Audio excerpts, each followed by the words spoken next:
Could it be? For me, your man, Louis T. Welcome to week number 2 lockdown coverage as we jump into more week 2 action as I continue to comb through each and every single contest from week number 2 in the National Football League. And we keep going down the list, and we now find ourselves talking about the Jacksonville Jaguars at the Houston Texans. AFC South family business. You know how the family do it. And so this was going to be interesting because no Nicholas Foles in this football game for the Jaguars. First career start for rookie quarterback Gardner Minshew. How is he going to acclimate himself to the NFL? I told you that I didn't think he played very well at all in the preseason, but the Jaguars had a ton of confidence in him, and he showed confidence in himself with his play last week at home versus Kansas City once he was thrusted into action due to the injury to Foles. So how is he going to follow up 22 of 25 in this game? What encore was he going to serve up? All right. And then if you're the Texans, heartbreaking loss on Monday Night Football. How do you respond to having the rug pulled from under you at the very last moment in that ball game? And so interesting dynamic here. Lot on the line because this division is up for grabs. No Andrew Luck in Indianapolis. You really don't know what's going to happen in this division. And so every game in the division matters that much more. It's not like you got runaway favorites like in the AFC West with Kansas City where you're like, probably not going to win the division. Or even in the NFC East where it's like it's either Dallas or it's Philly. This is a division anybody can win it.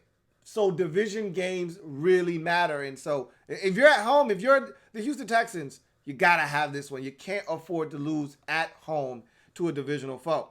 So we'll start with the Texans because they were able to get the win narrowly, 13-12 in this ball game. So let's talk about what they had going on in this game. And I'll be referring to my notes that I took as I watched this game. First thing I noticed, Deshaun Watson is still getting hit too much. And I don't know if that's going to change. I don't know if there is any remedy for it, but he is still getting hit entirely too much. And he doesn't just get hit. He's getting walloped. All right, he's getting smashed. I always worry about him. There are 2 quarterbacks in this league that I worry about their health every single year. Most quarterbacks, I'm like, man, it's the quarterback position. Dudes ain't getting hurt for real. You know what I mean? But Deshaun Watson and Carson Wentz, I watch them, and I'm like, man, it ain't no way they going to make it through 16 games without getting something. Now, with Watson, he's usually able to play through it. With Wentz, he usually isn't. But either way, both of these guys play a style of football that lends itself to them getting hit. In Watson's case, more so than Wentz, he gets hit in the pocket, whereas Wentz usually gets hit outside of the pocket trying to make things happen. Either way, Watson is getting hit too much. They tried to shore up the offensive line. They got a bunch of young boys. They went out and got Laramie Tunsil. He's still getting his ass waxed. However, they are still in ball games. They're still winning ball games. So they got to find a way to protect him a little bit better, and he's got to find a way to protect himself better. Again, I don't know if that's feasible or not. Again, when I talked about Wentz last night and the beating he took at the hands of the Falcons, it's his style of play. If you start taking that away from him, you diminish who he is as a quarterback. I think you probably could say the same thing for Deshaun Watson. But again, a lot of his beating is taking place, unlike Wentz, in the pocket. Wentz is getting out of the pocket and exposing himself to danger. Just hiking the ball, Deshaun Watson is in the line of fire already. So his offensive line needs to do a better job of keeping him upright. And he's just still getting hit too much for me. And I really like this revamped backfield of Duke Johnson and Carlos Hyde. I really, really do. I don't know if I would have liked it any better than Miller and Johnson, but I can tell you what, Carlos Hyde has been a very good acquisition for them. And Duke Johnson, I already knew what he was going to bring to the table. So whether it was Lamar Miller or it's Carlos Hyde, Duke Johnson was going to do what Duke Johnson does. So I knew he was going to provide them with a spark because they never had a second back. They've been clamoring for that guy, and they just never had it. Deontay Foreman never materialized. Alfred Blue was okay, but he was legitimately a backup running back, nothing more, nothing less. Duke Johnson gives you a little something extra, okay? And I really like what you're getting out of Carlos Hyde. So this revamped backfield is going to give you some really quality snaps.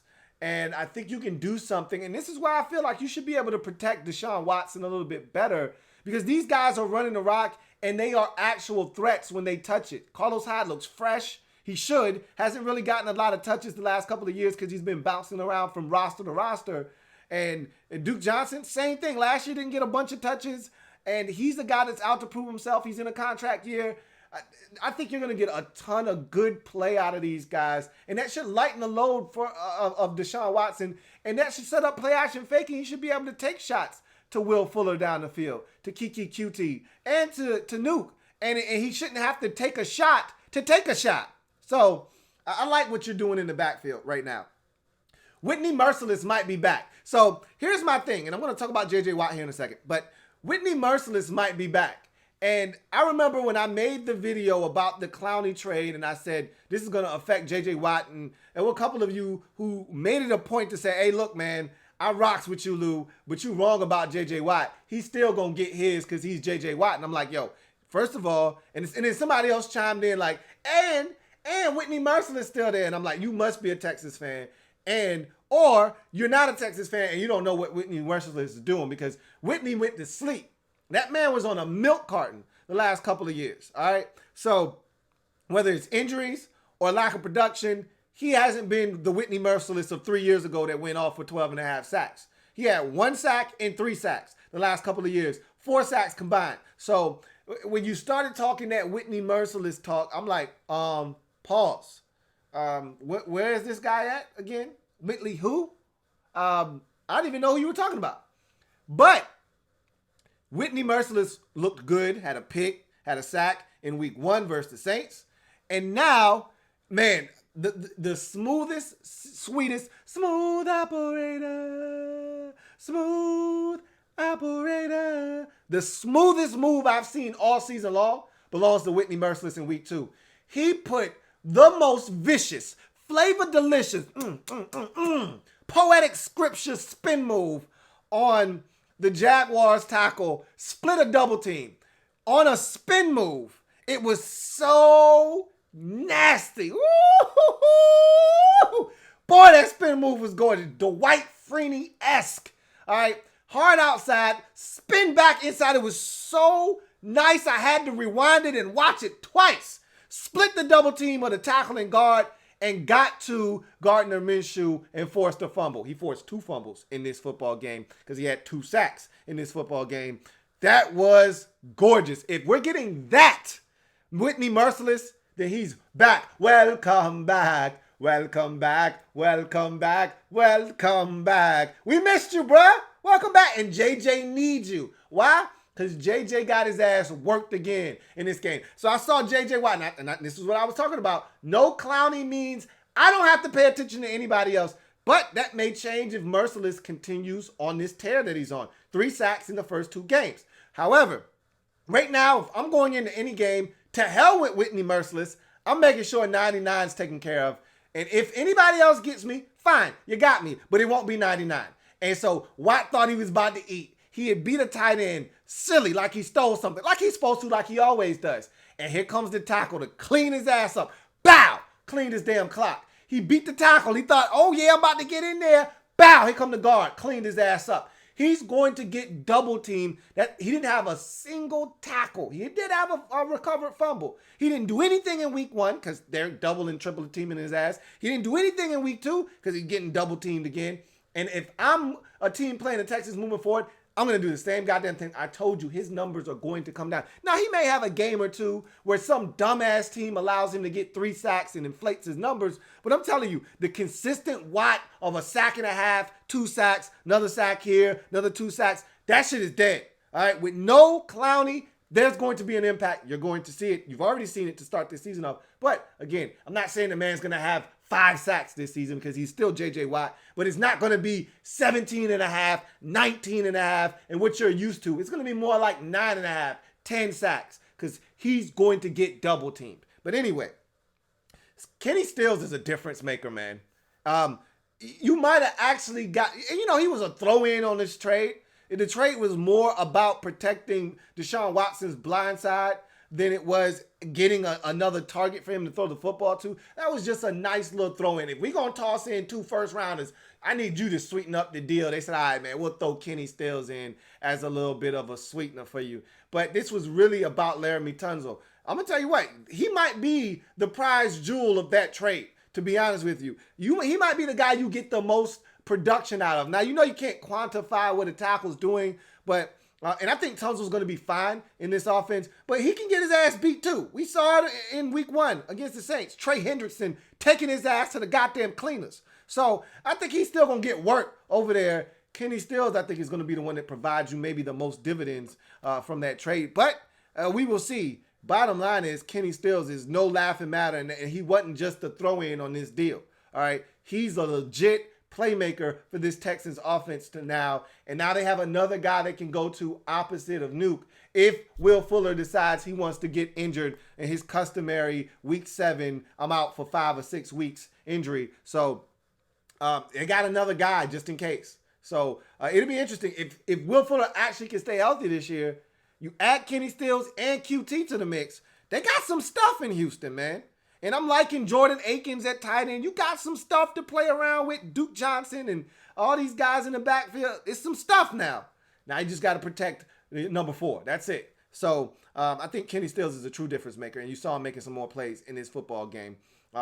Texans had horrible field position all game long. Credit the Jaguars punter for that and their gunners for getting down there and downing the football deep in Texans territory. Man, they had awful field position all day long. It seemed like they were inside the 10, inside the 5 a couple of times, but inside the 10 at least 3, maybe even 4 times in this football game. They were constantly facing 90 yards of green grass to get 7. It was a long day for them. And against this Jaguars defense, it was going to be tough sledding for them to get into the end zone when you got to face 90-yard drives ahead of you. So credit the Jaguars special teams for putting the Texans in such tough positions. As you move on to the Jaguars, we'll come back to that Texans defense making the stand of all stands in this football game to preserve the 13-12 victory. But we'll get to the Jaguars quickly. Gardner Minshew ain't scared is the first thing I put down in my notes. He wasn't as sharp as he was against the Chiefs, and that Chiefs defense stinks. And so you can move the ball. You will move the ball against them. And he did. Had a lot of success. However, the Texans defense is better than I gave them credit for. It's still early. But they played well against the Saints in New Orleans, and now they do it again here versus the Jaguars. So that defense is better than I thought they were going to be, especially the secondary, which I gave them a lot of flack for the turnover. But Gardner Minshew wasn't scared, man. First road game of his career as a starter. First game starting in his career, but to make matters worse, it was on the road in a hostile environment. Man won't scared. I mean, there were some big plays down the stretch. Gardner had to use his legs, had to show the wheels a little bit, made some clutch throws, including a touchdown throw where he sucked the defense up and then lobbed it over the top to DJ Chark, who is developing right before our eyes. I'm going to talk about him here in a second. But Gardner Minshew showed me something, man. What he did last week was cute, but they were in the midst of an ass whooping. And so it was no pressure last week. No one expected them to win except me and a couple of other dummies. So there was no pressure last week. This was pressure right here. On the road, close ball game. They need you to step up. It's within striking distance. And he stepped up, man. It wasn't pretty. It wasn't always pretty. But it was gritty, and it was a hell of a performance. And Gardner Minshew ain't no chump, man. I was disrespecting that man initially. The disrespect is gone. This man is not scared. And I like me some Gardner Minshew, man. I see why his teammates gravitate towards him. I heard this at Washington State. I see why now. He's a fun dude, and he's going to leave it all out on the football field. So I was impressed with him. Leonard Fournette is back. I talked about this last week against Kansas City. I'm going to reiterate it here. Leonard Fournette is back. For those of you who've been chumping Leonard Fournette, been talking your little side slick shit about Leonard Fournette, the man is back. All right. Put some respect on that man's name. He's back. All right. Had another solid game, and he's added the ability to catch the football out of the backfield to his repertoire, because that wasn't there initially when he got into the league in 2017. He wasn't catching the rock and making people pay. Now he's catching it out of the backfield and making things happen, and he's running the football with a level of physicality we didn't see in 2018. He's back to that 2017 rookie form. Leonard Fournette is back, folks. In case you haven't been paying attention, and it's easy to ignore Jaguars football, he's back. I'm just telling you right now. He was back last week. He's back again this week. He's not going anywhere. He's looking to play for that contract, and he's doing a hell of a job. Jaguar receivers are better than we thought. And I'm saying hey man, come on, they got us. You know how that one dude get caught and he snitched on everybody else? I'm snitching on everybody, because all of y'all was talking shit. I read all the ESPN polls and all of the lists on all the different websites, and the Jags were always last. And I'm just as guilty as the next man. Hey, they got us. Come on, man. They got us all. All right. The Jags receivers were supposed to be trash. Garbage can juice. We're wrong, okay? These boys, and I was wondering, why are they so calm? Why are they so okay with their receivers being garbage? It's not okay to trot this stuff out here. It's not okay to trot Chris Conley and DJ Chark in year 2 and D.D. Westbrook. It's not okay to trot these boys out there, man. They said, okay, we'll show you. Don't worry about it. We'll show you. And I'm watching, and I've been amazed. DJ Chark looks like a totally different dude. He looks like a year 2 receiver that the light bulb has come on for. I mean, man, does he look night and day different. He looks way better than he even did at LSU. And I think I'm starting to realize, and I know it's a trap at LSU because of how bad their quarterbacks have been over the last decade and a half. And we always see these dudes come into the league, and we never really know how, just like Kentucky basketball, we really never know how good these players are until they get to the league, because you never really get to see them fully flourish under John Calipari. It's so many talented guys, and you got to spread the ball, and he's got a system. So you never really get to see. You didn't know that Anthony Davis was Anthony Davis at Kentucky. You didn't know that Odell Beckham Jr. Shame on you if you step to the old dirty Beckham. We didn't know ODB was ODB. We didn't know Juice. Well, I kind of knew Juice was Juice, but we didn't know ODB was ODB. We didn't know some of these dudes was ballers like this. But that's what happens when you go to LSU. Your talent is masked because you're playing for a team without a quarterback and a heavy run scheme. DJ Chark is a lot better than I gave him credit for coming out of LSU, man. He is developed right in front of my eyes. The leap from year 1 to 2, if this continues, ridiculous. And Chris Conley, he just probably needed more opportunities in Kansas City. He was always on the back burner, and I used to just dismiss him. Oh, that's Chris Conley, man. Don't worry about him. He's just fast as hell. That's it. I never really thought about him. He was an afterthought at Georgia, was an afterthought for the Chiefs. Never really thought much of Chris Conley. Fast-ass dude. Can play some special teams for you. And in a pinch, you can throw it to him. He might catch it. He might not. Who knows? No, Chris Conley's playing ball. And D.D. Westbrook, I always liked D.D. Westbrook. Even at Oklahoma, I always thought he could be solid. He's in his perfect spot now as a number 3 option. Last year, they were like, hey, man, we need you to step up and be a number 2. He's like, hey, I'm going to see what I can do. No promises, all right? Not now. No guarantees. Well, now he's a number 3 where he belongs, and he's going to flourish in that role. They got some stuff at receiver, man. I'm not saying, and I know it's early, but I'm just saying, all right? Another thing I noticed in this game, Ramsey versus Nuke, always worth the price of admission. They were going at it, battling like they always do. Ramsey almost had a pick, probably should have had a pick 6, dropped that. Had a 3rd down play, and there was an early blow up in the game with him and his head coach, Doug Marrone. And I'm thinking it revolved around a 3rd down conversion that the Texans ended up getting on a play in which he was defending Nuke. Nuke made a catch, or so they say. According to Ramsey, that ball hit the ground. He was adamant. You look at the replay. I'm just saying it looked like it hit the ground. I thought it was an incomplete pass. Doug Marrone elects to not challenge. They end up getting that 1st down because that was a 3rd down conversion. And they end up getting a field goal about 6 or 7 plays later on the drive.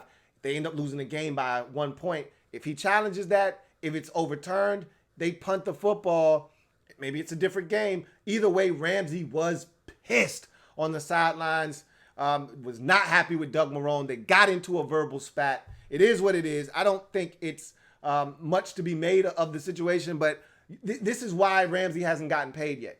They know similar to Odell Beckham, he's a head case, and he could fly off the handles at any time. He's extra is what I like to call people like him. He's extra. Sometimes he just does a little too much, but dude's a hell of a football player. You're not going to find many better than him at his position. If I'm the Jaguars, you got to get past that shit. The guy works hard. He's healthy. He plays, and he's very effective when he plays. I think you got to re-sign him, but had a little bit of a blow up on the sidelines, and it did lead to a field goal, and you ultimately lost the game by 1 point. So again, I'm just saying. Defense returns to regular form, despite not having Yannick Ngakoue available for this football game. And they were also without AJ Bouye. So it was interesting that they were able to play the kind of defense they were able to play in this game, because they could have easily looked like they did last week. And last week they gave up some big plays to Samuel Watkins early, and they had some issues defending Patrick Mahomes, and Travis Kelce got loose a couple of times. But they got back to who they are defensively. They shut the Texans down for the most part in this football game. A lot of physical play. They got after Deshaun Watson. They gave him some ground yards. I thought they were able to, the Texans were able to run it effectively in this football game, but they didn't give up the big play, which really tormented them a week ago. And again, you hold a team to 13 points, you're supposed to win 10 times out of 10 in this league. Unfortunately, if you score 12, you're supposed to lose 10 times out of 10 in this league. And that's what happened to the Jaguars in this game. I was shocked to see them get the type of pressure and be able to hold the Texans down the way that they did without two of their better defensive players in AJ Bouye and Yannick Ngakoue. And the missed opportunities really hurt them in this game.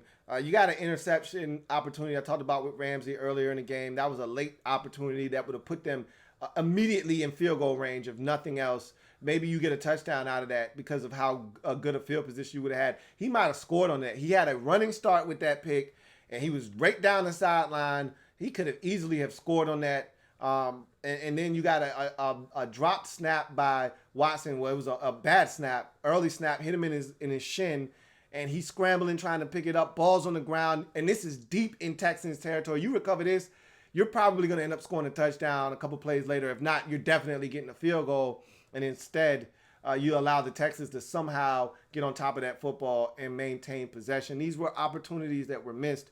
And then obviously your quarterback, Gardner Minshew, takes you down the field, and you got an opportunity to win this football game on a 2-point conversion. Your coach decides to go for the gusto. He decides to go for the win. I'm not mad. I ain't mad at you. Nah, I ain't mad at you. Go for the win, man. You're on the road. It's a tough game. You don't want to go to OT. Go for the win. I'm with you. And so you gave it to Leonard Fournette. Fournette made a hell of an effort, but that Texans defense, I got to give them credit. I don't know how the hell they stopped that battering ram from getting in the end zone. That man literally dove from the 2-yard line with that momentum and that force.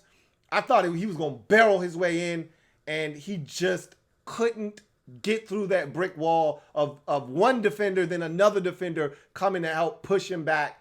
It's a hell of a play there to keep them out of the end zone, deny them the 2-point conversion, and secure the victory as the Texans hold on to this 13-12 victory. Get back to 500 on the season at 1-1 for the Jags. Boy, that one's tough. That one stings. Drops you to 0-2 on the season. But this was encouraging. Despite the loss, if you're going to get this performance out of your defense moving forward, and Minshew is only going to get better. This was his first career start. All right. I think you got a shot still. I'm not going to count you out. All right. I think he can hold down the fort until Nicholas Foles returns. So this was encouraging despite the loss if you're the Jacksonville Jaguars. Big win for the Texans. Wasn't pretty, but it was gritty. And most importantly, it was a dub. You move on to the next game. Seahawks at Steelers. Wow. So much to cover in this game. Let's get right to it. Let's start with the Seattle Seahawks as they get the win 28-26 over the Steelers to get to 2-0 on the season in impressive fashion. Wow. Russell Wilson is dialed in, folks. I mean, it was crazy. We did the breakdown for the Seahawks division, NFC West, and I think 3 or 4 people said Russell Wilson's winning the MVP this year. And I felt like that was kind of out of left field. Like, really? You really think that this is the year with the Angry Bird retiring, with them having some issues up front potentially along the offensive line? The running back position, it seems like it's sturdy, but you know how they do with injuries, guys tagging in and out. You really don't know who he's throwing the football to. You really think this is the year he's going to step up and be MVP? I wasn't sold. But after the first 2 weeks, I'm like, I don't know, man. Dude's looking pretty damn good. 29 of 35, 6 incompletions for 300 yards and 3 touchdowns on the road against a Steelers defense that at times in this game was humming. So that was impressive, man. And some of these targets he's throwing the football to, I'm like, what? Who? Hey, Russ is doing some work, man. Russ is putting in some work. DK Metcalf, speaking of putting in work, man, this guy's having a great start to his career. He was good in week 1. Shocked the hell out of me, to be honest with you. Now I got to stop being shocked and more like, man, this is impressive. He did it again. This time added a touchdown grab to the mix, and DK's making some plays. The back shoulder, that's right now the back shoulder is on tilt. He can get that anytime he wants. He's so big, he's so physical, and Russ is so accurate with that back shoulder fade. That's money anytime they want it. But to catch the over the shoulder fade in the end zone, that's gorgeous, man. That's really good stuff. And again, he still hasn't fully developed as a route runner or as a technical wide receiver, and he's still doing the type of damage that he's doing, and he's getting better in the technical aspect of the wide receiver position. That's the thing that's so alarming, is that he's still got so much. And this is the upside that everybody was talking about that I didn't want to hear about because I didn't see enough of it at Ole Miss. And you had to also get past the fact that this guy had been injury prone. But if he's healthy, this dude looks like he's going to be a playmaker, man. Right out of the gate, he's already making huge plays for this Seattle Seahawks offense. This running game is hitting, man. And again, I shouldn't be surprised by this, and I'm really not. But at the same time, I am, because I never know what to expect out of the Seahawks run game, because 1 week it used to be Chris Carson. Then the next week it was the dude you let go to Chicago, and then the next week it could be J.D. McKissick. You just never knew who the hell was going to be the star of the backfield. Now he's just been whittled down to 2 dudes for the most part. All right. Now you got Chris Carson and you got Rashad Penny. Both of those guys ran the football effectively in this football game. And if Russ is going to play the way he played in this game, you're going to need the run game to accompany him and be able to keep the defense honest.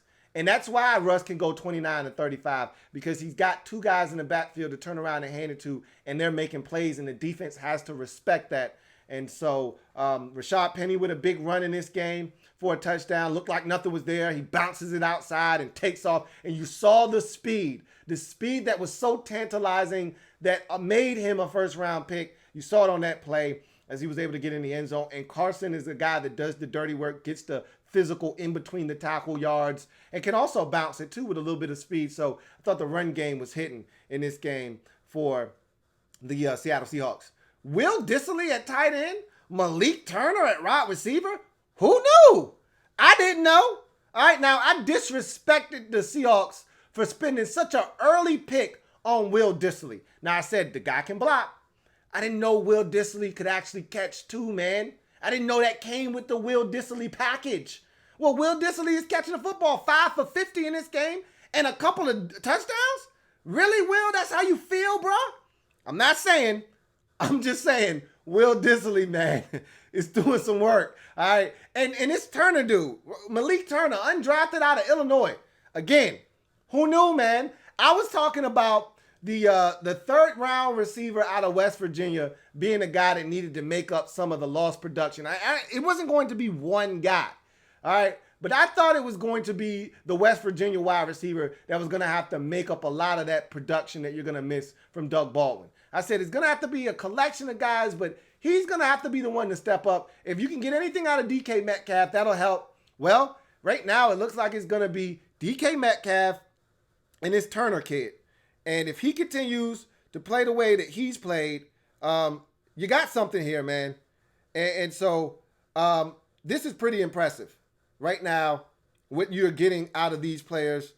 And so, tell you what, if you can continue to get this kind of production out of him and DK Metcalf, you're going to be really problematic for a while to go. And so this is really impressive thus far for the Seahawks. And I'll say this, and then we'll move on to the Steelers side of things. There was a big drive with 6 minutes to go in this game. And this put it away. The Steelers forced a fumble of Chris Carson. He never really had the football. Defender comes knifing into the backfield before he could even really get his hands on the ball. Ball goes squirting out. It's scooped up by the Steelers, run down to the 3-yard line. Next play action fake, touchdown. And all of a sudden, what was a comfortable 9-point lead has been cut down to 2 at 28-26. And it was 6 minutes left in the ball game. And you're thinking, this, if you're the Steelers, we're going to get this football back at least once more with a chance to win if we can get a stop defensively. And the Seahawks would have none of it. They go on a 6-minute drive to ice this game, including a humongous 4th down conversion in which they had a holding penalty that set them back on 2nd down, and it was 2nd and a mile, and they cut that down on 2nd down to a manageable like 3rd and 16, and Russ runs for like 14 on 3rd and 16 and cuts it to 4th and 2. They go for it, they get it on a run play, physical run right up the middle of the football field to put this game away, man. That was impressive. That's how you do it on the road. Don't give the other team an opportunity to even possess it. Eat it up. Yum, yum, eat them up. Yum, yum, eat them up. Eat the damn clock up and win it yourself and get in that victory formation. And that's what the Seahawks were able to do. That was really impressive to wrap this thing up. Obviously, first thing you talk about when you talk about the Steelers in this game is the injury to Big Ben. Ben Roethlisberger going to miss the rest of the season with an elbow injury that he's going to require surgery for. Mason Rudolph said, yeah, man, Ben was dealing with that after the Patriots game, and I knew he had an injury with his elbow that was lingering into the game. I didn't know the severity of it. Well, it got worse as this game progressed. He couldn't finish the first half. Mason Rudolph came in. You know, and we've been preconditioned with Ben to think that, oh, that's just Ben being Ben. He's being a little bit dramatic. He'll come back in the second half and probably lead the Steelers to a come-from-behind victory and add to the legend and lore of Ben Roethlisberger. Nah, this was legit, man. Ben couldn't come back in after the game. He received x-rays, and it wasn't a good look for him, man. And the elbow is going to require surgery, and he's done for the season. He said at one point he couldn't even feel his fingers. So anytime you start talking about not being able to feel your extremities, something is seriously wrong. And so it's all in the hands now of Mason Rudolph. And we'll talk about him here in a second. But I want to talk about this Steelers defense first, because in my notes I put, man, this defense was bussing early. They was bussing. I mean, 3 sacks of Russell Wilson very early in this game. They were tearing his ass up. All right. They had 4 sacks overall. Stephon Tuitt was a man possessed early in this football game, and they were getting after it. All right. And then the problem was, though, for all of that, when they needed to stop at the end, they forced the turnover. Yep, that was them.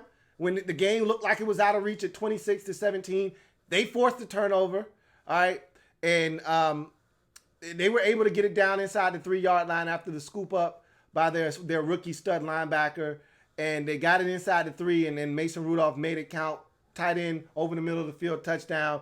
And just like that, it's 2 points, but it's still 6 minutes left in this game. They just need one more possession. And then anything can happen.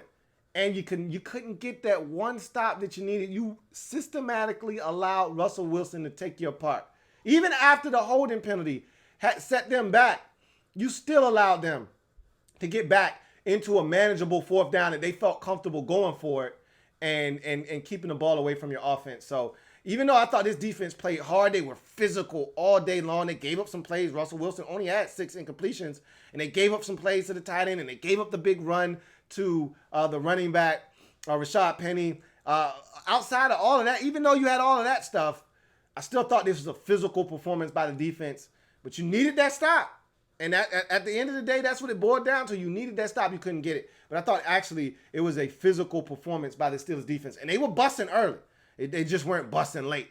Let's get to Mason Rudolph, though. So I thought he was okay, man. Again, he didn't. I don't think he knew he was going to be thrusted into action. He did know something was wrong with Ben, so he probably was on higher alert than normal. But he couldn't have known he was going in.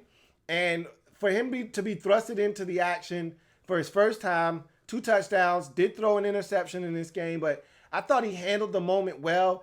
And he gave them an opportunity. And unfortunately, he didn't get that football that final time. I would have loved to have seen him to get it once more to see if he could actually lead them on a game-winning drive. But that never came to fruition. The defense simply couldn't get that final stop to get him one more chance. But I think they're not dead. Do not pronounce the Steelers dead. Again, we're seeing all these injuries to quarterbacks and situations change, like in Indy with Andrew Luck retiring and the reins being turned over to Jacoby Brissett.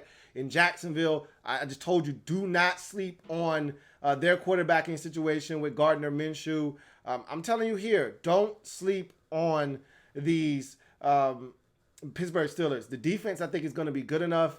I think that they're going to be able to score. They still got explosive players on that offense.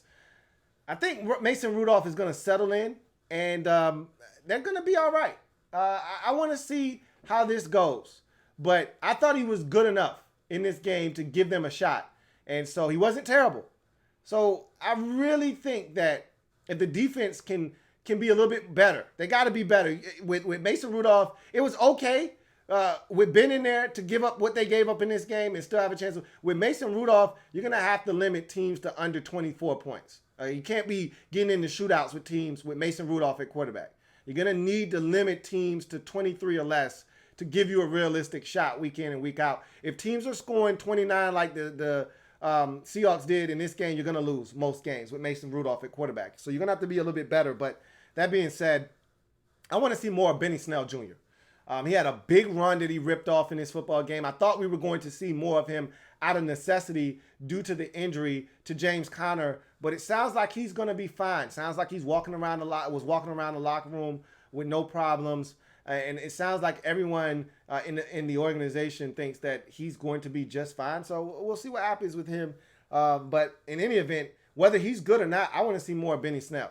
That was a hell of a run, and I want to see more. I think you could have a nice little double-headed physical monster there and then sprinkle in a little bit of the NC State back. All right, so there's enough to go around, especially with a young quarterback in like Mason Rudolph. It's enough to go around for everybody now. With Ben back there, it wasn't enough to go around for everybody. Now with a young quarterback, you want to protect him a little bit. You want to run it a little bit more. It's enough for everybody to get a little taste. I would like to see Benny Snell get a little bit more in that backfield, but nonetheless, tough way to lose after scratching and clawing your way back into the ball game to not be able to get it back that final time. Credit the Seahawks, man. That's a hell of a 4-minute offense that they put together for 6 minutes to put this game on ice and get the 28-26 victory over the Steelers to get to 2-0 in that division. And as I mentioned earlier, San Francisco's 2-0.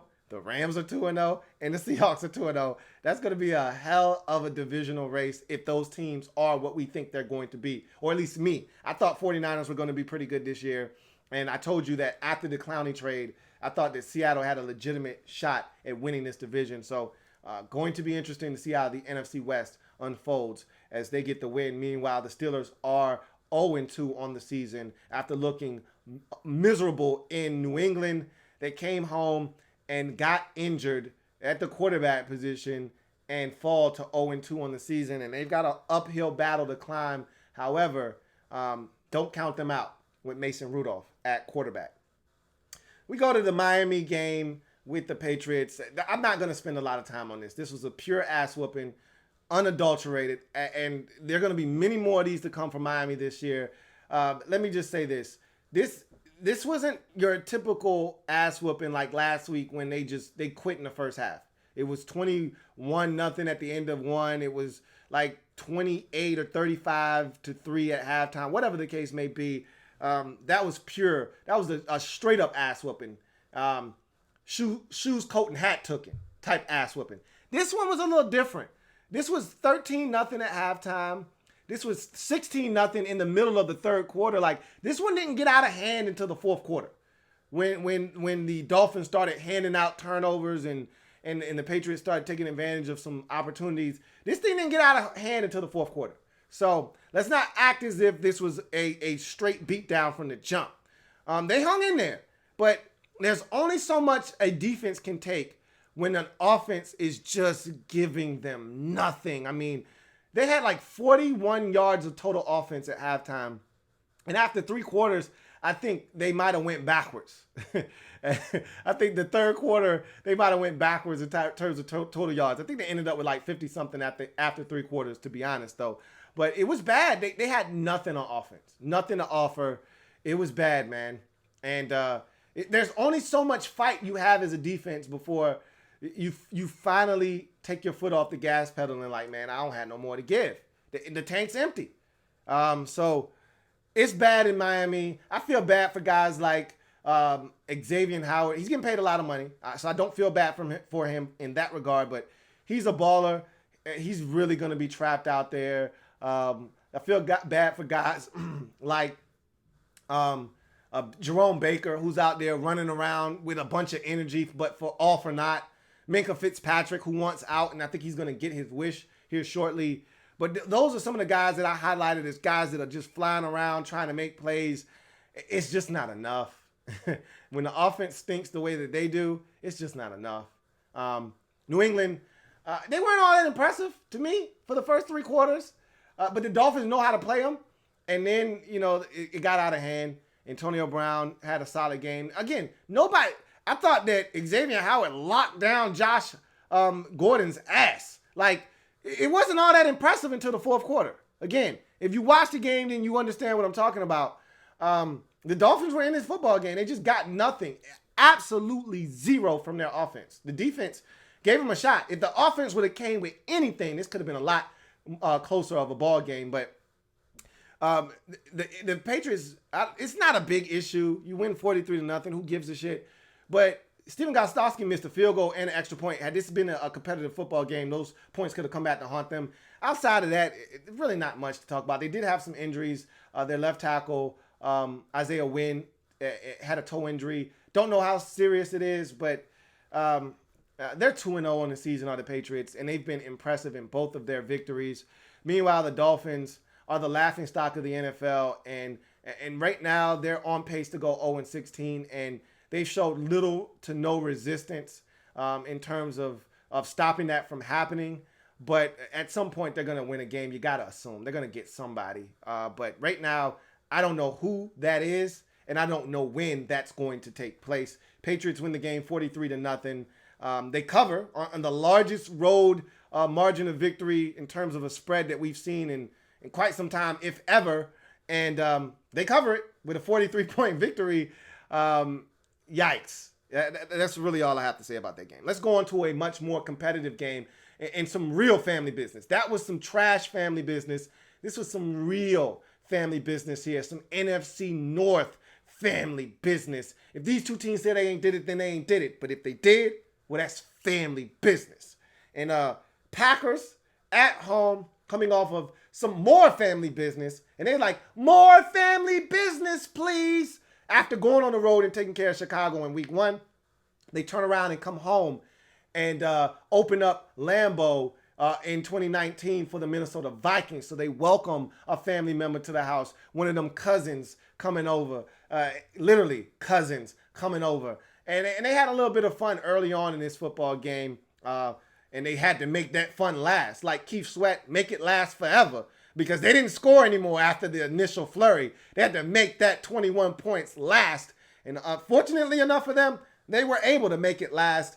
as they were able to hold on and win 21-16 and run their record to 2-0 on the season. Now they're 2-0 in the division, more importantly. So they're trending in the right direction right now, are the Packers under new head coach Matt LaFleur. Let's talk about what the Packers did to salvage this victory.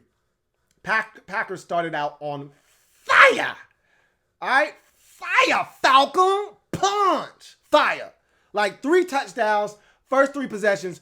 Obviously, I wasn't watching the game initially, but I'm watching the bottom line, and I'm watching the crawl, and I see the 7, 14, 21, and I'm like, shit, they about to blow the doors off these boys. Like, they about to put these boys to shame. I thought this one was going to get ugly.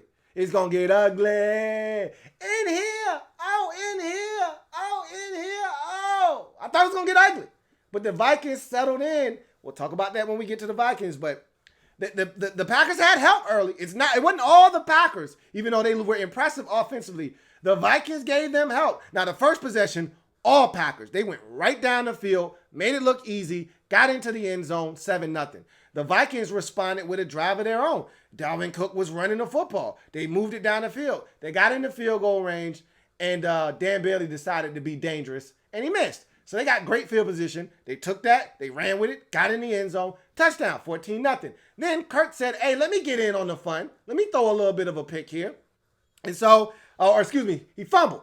All right, he was scrambling. Nice little run by Kirk too, man. Hold on to the goddamn ball. Gets poked out. Nice little punch, though. Got to give credit where credit is due. Nice little punch by the Packer defender. Ball comes out. They recover. They take that football, move it down the field, get into the end zone. Just like that, it's 21-0 to start the second quarter. Literally, the first minute of the second quarter, it's 21-0. This game seems like it's over.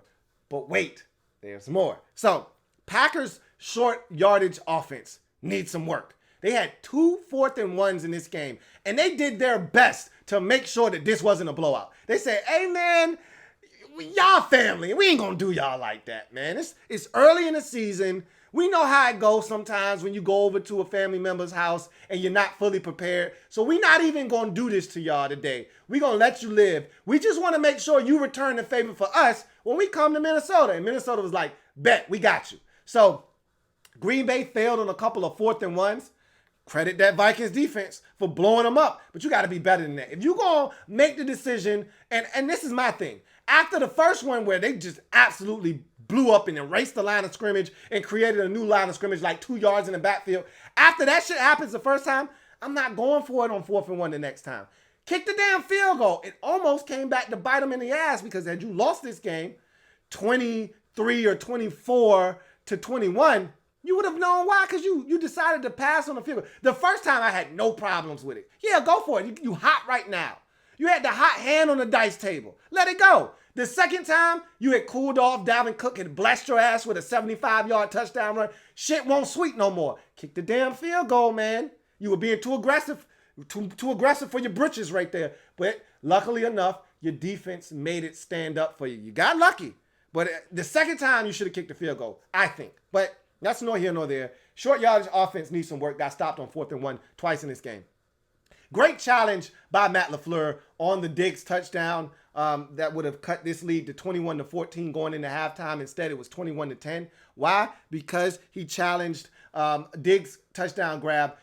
Dalvin Cook was blocking down the field, and so that turned into OPI before the pass was completed. So that's a hell of a challenge because, again, that's a 4-point swing there. And in a game that you end up winning by a mere 5 points, 4 points would have been the difference between the Vikings needing a touchdown or a field goal late. So, again, that's a big call and a big kudos to Matt LaFleur for making that decision to challenge, and it paid off huge dividends for them. Geronimo had a big touchdown grab on that early Packers flurry. He also had a big-ass fumble that allowed the Vikings to stay. That was the drive that was going to put this game out of reach. That was the drive that was going to be the knockout blow for the Vikings. Packers were moving it down the field. They were feeling good. And he goes and lowers the shoulder. You know, Geronimo, a little frail body boy, he tried to get physical. Let's get physical. He tried to get physical and man up with a couple of grown men out there in Minnesota, and they just busted him up and punched the football out. That's all. That's it. Give me that. Yum, yum, eat them up. Yum, yum, give me them cookies, boy. put it on the carpet. They scooped it up, and it changed the game. Aaron Rodgers also had a fumble along with his center on a bad center quarterback exchange on a shotgun snap that allowed the Packers to stay in the game. Again, they were moving the football. I told you, the Packers obliged. They did their part to make sure that this game didn't get out of hand. The 2 fourth down failed conversions on 4th and 1, the 2 fumbles, they did their part to make sure Minnesota stayed in this game within arm's reach. This Packers defense, and I'm going to end the Packers with this. They got a chance to be legit on defense. They got some shit to clean up. The run game, all right, the rush defense, got to clean that up, all right? Right now, the Vikings look like they are world beaters on the ground with Dalvin Cook. So maybe you get a pass there, but boy, did he bless you for $150 on just 20 carries, man. That's scary right there. That can't happen. And he was gashing you. And I know 75 of it came on one play. Those count too. Speaking of one big play, you got to stop giving up big plays too. That was another bugaboo in this game. Big run to Dalvin Cook, obviously, for 75. You had the Chad Beebe catch and run right before half that would have set up the Stephon Diggs touchdown, but it got called back because of OPI, set up a field goal right before half. Can't give those up. And then you had the Stephon Diggs touchdown over the top. How you got 2 defenders there, look like he's going to get picked off and end up in his hands for a touchdown. And Diggs, you got to keep your damn helmet on there. That cost you an extra point there, but that's no here, no there. We'll get to that in a second. Can't give that up either. And you should have gave up another one. Diggs was wide ass open later in the game, and Kirk overshot him. We'll talk about that a little bit later. You got to clean that shit up. Outside of that, though, to make 21 points stick after the first quarter, essentially, the first minute of the second quarter, be up 21-0, and your offense say, all right, we done. We ain't got shit else for you. Make that 21 work. For you to do that in today's NFL, where I've seen 21-point leads get blown in a quarter and a half, to watch you say, all right, we're going to make this last for an entire game, that's respect, man. Respect. So you go to the Vikings, and I wrote down in my notes, eggs were scrambled early, man. Eggs was all kinds of scrambled. Put a little bit of salt, a little bit of pepper on that. Spit a little bit of hot sauce on that if you like. I put syrup on mine. I don't know about you, but I put a little bit of syrup on my eggs. They shit was all kinds of scrambled, and I do like mine scrambled. All right? All kinds of scrambled early in this game. I talked about the nonsense that was going on. Packers go right down the field, score a touchdown. They miss a field goal. The Packers go right down the field, score another touchdown. They have a fumble. Packers go right down the field, score another touchdown. What settled them down, and what settled them down on this day, was Dalvin Cook. That 75-yard run, they needed that bad, okay? They needed that like a person with heart problems needs a defibrillator and a pacemaker, all right? They got it in this game with Dalvin Cook. He settled them down when they were struggling. He was huge in this football game. And speaking of which, Dalvin Cook is back like Cook crack, man. He's back, all right? Officially back. I didn't know what we were getting, and I thought the little run against the Arizona Cardinals in the preseason was cute. That's nice. Do it in the regular season. He said, yeah, I'm going to do it. And he was great last week, over 100 yards. He was great again in this game in a 75-yard run. If you were ever wondering if Dalvin Cook was really back, that run told you all you needed to know. First, he burst through the initial wave of defenders, gets to the second level. There is a safety waiting on him. He makes him miss, and now here comes the rest of the Packer defenders to try to catch him, and he turns on the afterburners on their ass and pulls away from them. That showed me everything in one run that we thought we were getting out of Florida State. It's all back. It's all back, man. He's back. 21 carries, $150. He was special in this football game, and the reason that they didn't get their doors blown off.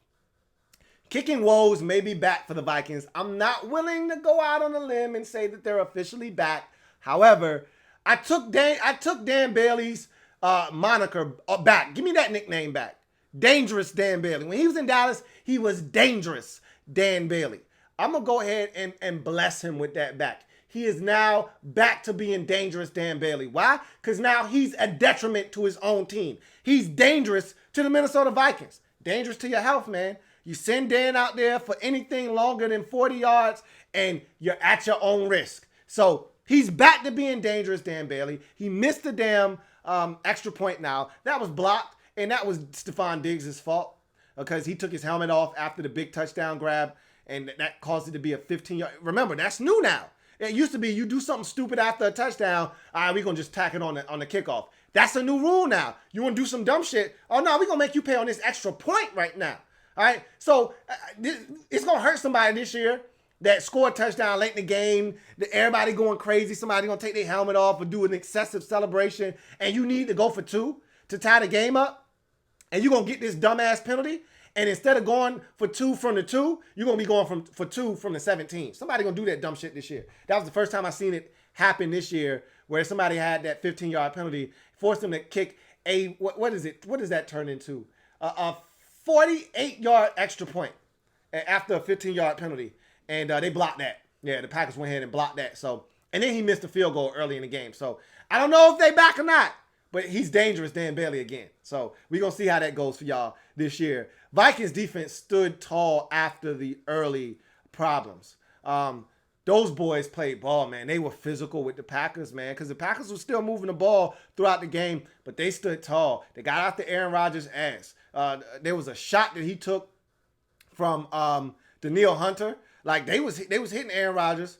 They was getting after him. They were getting after these receivers. They were hitting the running backs. They got physical. They were running with these boys down the field. There were back-to-back plays in which Aaron tried to air it out down the sidelines, and they were not having it. One play, he threw it to, I want to say it was Geronimo Allison, and he goes up, makes a great catch, but Trey Waynes takes his legs, undercuts his ass, and takes him out of bounds. I was like, man, that's some good shit right there, Trey. Trey was like, yeah, I know. And then the next play, Aaron Jones down the sidelines. Aaron Rodgers underthrew him a little bit. He was underthrown a little bit. But, hey, Eric Kendrick still had to be there and knocked it out of his hands. And then after the play, he high-fiving everybody on the sidelines. I loved it. All right, those boys was playing ball defensively. They got off to a rough start, but once they settled in, Dalvin Cook settled them down.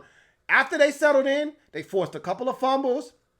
They were able to get to Aaron Rodgers, and they were physical, man. And they kept the score at 21. After the rough start, they kept this game at arm's reach so that this game could still be within a grab or two by one of their receivers, or a throw or two by Kirk Cousins. And we're going to get to his ass in a second. From winning this football game, they did their part to give their team a chance in this football game when it looked like they were going to get blown out. Give this defense some credit. Let's talk about Kirk now, the $84 million man. Let's talk about him. So, Kirk Cousins does Kirk-type things in the clutch. He misses a wide-open Stephon Diggs with 10 minutes left in this football game. All right, you had a chance to take the lead. The score is 21-16. Got a chance to take the lead 23, and if you want to go for 2, because really at that point, a 2-point lead is the same as a 1-point lead, so might as well go for 2. And you had a chance to go up 24, possibly to 21, and he misses Stephon Diggs wide open. It was a touchdown, walk-in touchdown, about 80 yards. Missed him, overshot him by about a good 2.5 yards, and then that's okay because people miss. All right, quarterbacks miss the deep ball in this league. I told you that's what separates the great quarterbacks from the good quarterbacks. Is when that deep ball comes and you got a guy with a step, you hit him. Mahomes, he doesn't miss those dudes. You know, it's very, very rare if he miss. And I don't know if I've ever seen him miss. He doesn't miss very often. Guy comes open, he doesn't miss. Aaron Rodgers, dude comes open down the field, he doesn't miss. If anything, he's going to underthrow him. You either going to catch this PI or the receiver's going to come back for the football. But he's not going to overshoot a guy. It rarely happens. All right, the elites don't miss. Ben Roethlisberger doesn't miss. The elites don't miss the deep ball. Well, Kirk missed. He's not elite. Okay, so that's not a surprise. But this right here, this is this Kirk Cousins shit right here. And this is inexcusable. You're down in the red zone. At worst, you want to come away. And it's 5 minutes left in the game, so you're getting down to that territory where you're not going to have many possessions. First of all, you may kick a field goal here, give yourself one more chance to possess the football with a chance to win on a late game field goal. Do you trust Dan Bailey to win you the game? Do you trust Dangerous Dan? I don't know if you do or not, but it would have been great to see, right? However, you also have an opportunity. Maybe your head coach, Mike Zimmer, you end up in a 4th and goal situation from the 1 or the 2, or maybe you end up in 4th and 2 from the 5, and he decides to go for it. I don't know. These things could have happened, but we never got a chance to see. Why? Because Kirk decided to roll out And I think it might have been first. If not first, it was second down. It wasn't third down. And even if it was, you still don't do this bullshit. I think it was first down, though. Kirk rolls out. All right. Doesn't have anybody to throw the football to. Kind of fading away a little bit. Hey, Kirk, throw that bastard into the back stanchion, bruh. All right. You're out of the pocket. You can do whatever the hell you can do, whatever you like. Yeah. Except throw it to the other team. And Kirk throws this fluttering fly ball into the back corner of the end zone. I'm like, bro, what are you doing? And all of a sudden, Kevin King and those go gadget arms extend out of nowhere and plucks the shit out of the air. Now, it's debatable as to whether if he really picked it off or not. I liked it as a pick. They said, yeah, it's a pick. We called it a pick. We don't have any evidence to overturn it. It's a pick. And and everybody's looking at Kirk like, what are you doing, bro? You can't do that. You can't do that. And so that's that Kirk Cousins shit, man. When the game's on the line, I tell you, I told you a long time ago, Kirk's my guy. But I also told anybody that would listen, Kirk's got a little bit of bitch in him. And that was one of those moments. The moment got big and Kirk clammed up. Asshole got real tight. And with Kirk, man, these are the things that you just gotta take these, man. He had another pick in the game earlier where I'm like, Kirk, it's 15 Packer defenders right there. What are you doing? It's Kirk Cousins, man. I mean, you gotta take the good with the bad. He did some good things in this game. The Chad BB play, he was under duress. Found Chad at the last minute as he's getting hit. Chad takes off about 60 down to like the 5-yard line. That was all Kirk Cousins, man. He does some good things, but again, with the game on the line, you're either going to get really good, and this is it. This is the problem with Kirk. You're either going to get really good Kirk that's going to go win you the game. I've seen it done, all right? Or you're going to get really bad Kirk that's going to lose you the game, and you're going to be like, come on, Kirk, what the hell were you thinking there, bruh? So there's no in-between with him. Like, you're not going to overtime with Kirk Cousins. You're not going to overtime for the most part. Either you're going to win in regulation and Kirk's going to take you there, or you're going to lose and Kirk's going to throw you or fumble the football out of there.